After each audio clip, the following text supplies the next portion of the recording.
তো বন্ধু আজি কচু বইল, কুন্দুলি বইল আৰু জলকীয়া আছে আৰু তিয়ঁহ এটা আছে। এইটো পিটিকি লওঁ এতিয়া।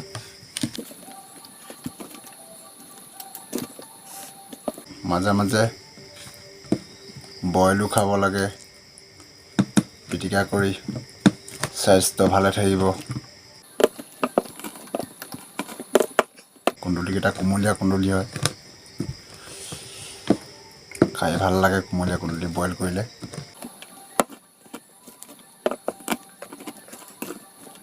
মিঠাতেল অলপ দি লৈছোঁ, তেতিয়া খাবলৈ বেছি টেষ্টি হয়। আপোনালোকেও খাব এনেকৈ বইল।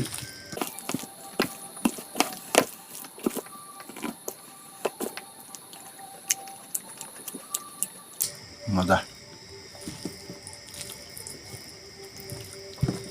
এইটো থাকি গৈছে।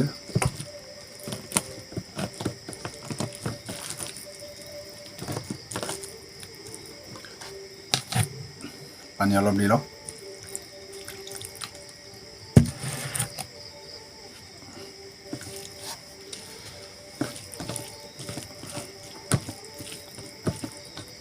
আৰম্ভটো কৰি দিওঁ।